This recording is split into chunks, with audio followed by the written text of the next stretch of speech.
Hello, everyone. This is Clarence, and yes, it is the start of another week. So hang on because I've got something really, really good to share with you. You know, if you don't have the right amount of influence, then your dreams will simply remain just dreams.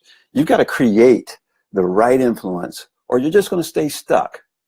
Now, I'm sorry that I'm going to be showing you slides and you're not going to see me live, although I'm here, I'm live with you. You hear my voice, I'm live. But there's a model that I want to show you, and the only way to do it is to do it through these slides. There's a slide at the end that it really depicts what we're going to talk about today, and that's creating influence. So you're not going to see me, although I might throw a picture of me at the end so you don't forget what I look like.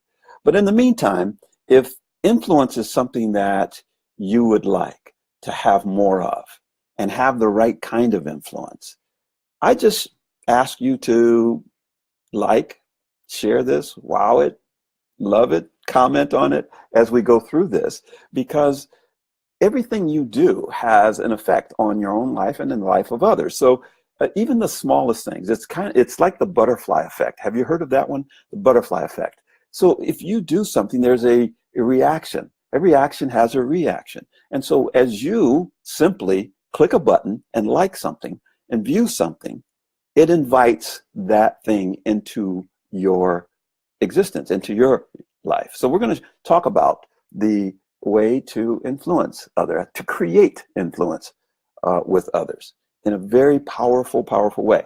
So if you're ready for that, hang on, here we go. All right, there are really three ways. I think there are three ways to have insurance. Insurance. How about influence? Oh, you could have insurance also. You can tell we're live. There's a way to have influence. One is through your position.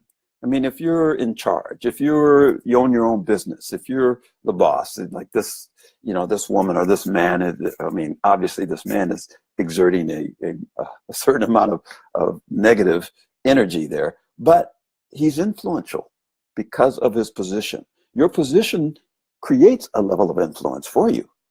So you don't really have to do anything. If you've been promoted, boom, you're there, right?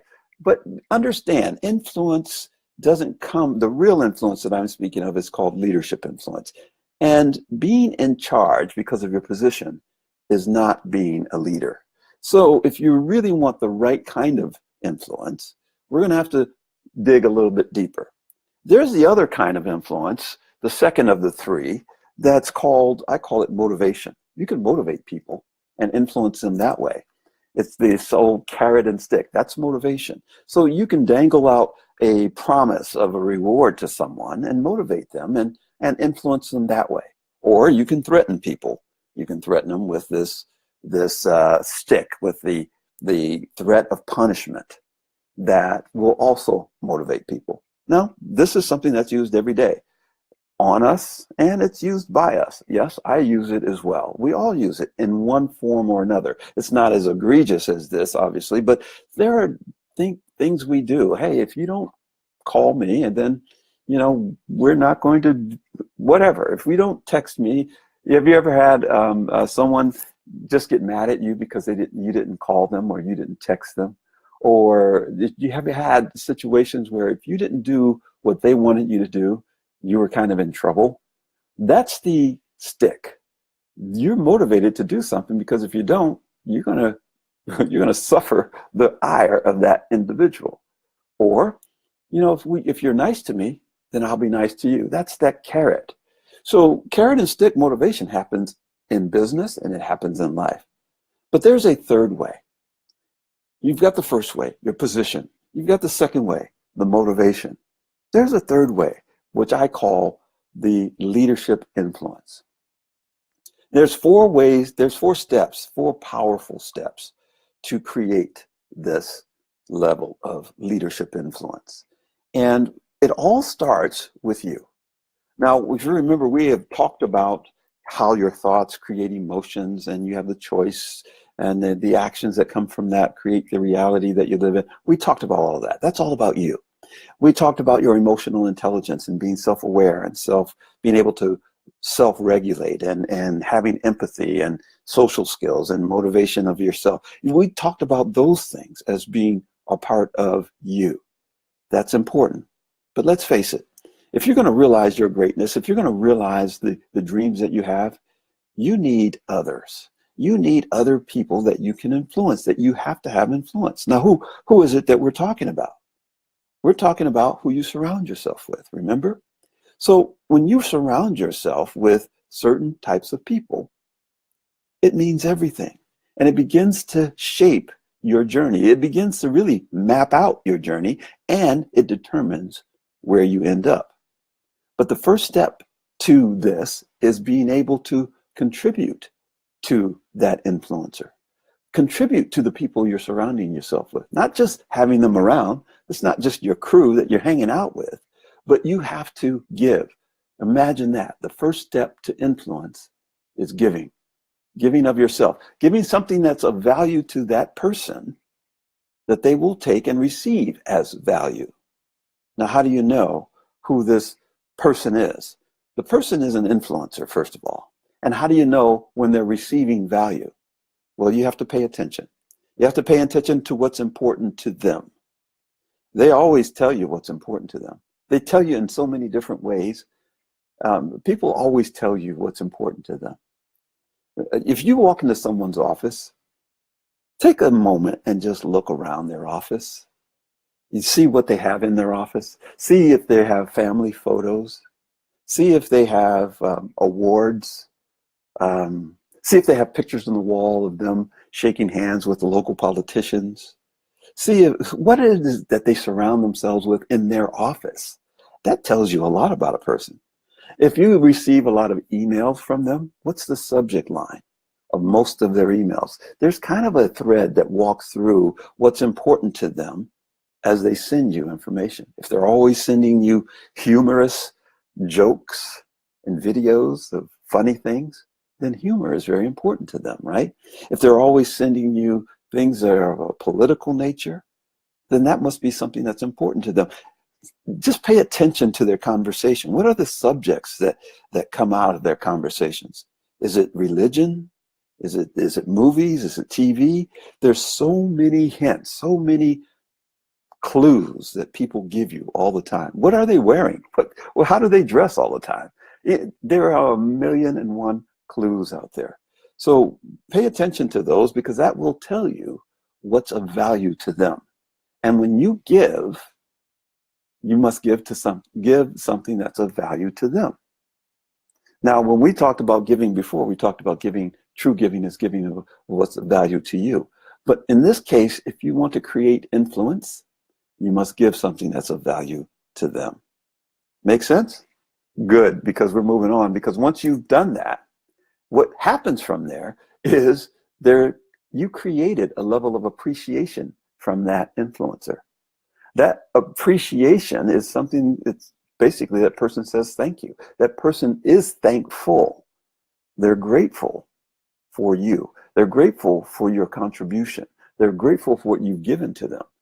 And as a byproduct of that gratefulness, you create an alignment that opens their ears.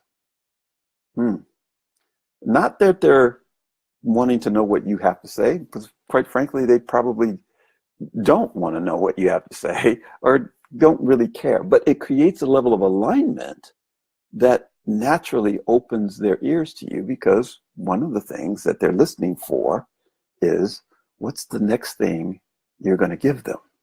They're listening for what other contribution do you have that's of value to them.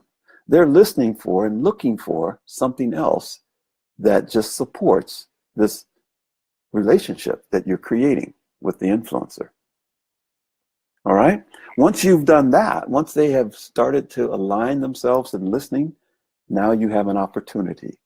You have an opportunity to ask. You have an opportunity to request something that's of value to you. When you request something that's of value to you, now you're exerting your influence. Now, asking is a little bit tricky, because it's not always just a straight out ask, hey, I need this. Asking, there's an art to asking. And it's not that direct ask for something all the time. I don't have time to describe to you the art of asking, but that is what you have aligned yourself with this influencer to do, is to now that you are exerting a level of influence over the influencer. And that gives you influence. When that happens, what happens? The influencer now is in a position and open to taking some action based on your request. Because their appreciation it drives them to want to give something back to you.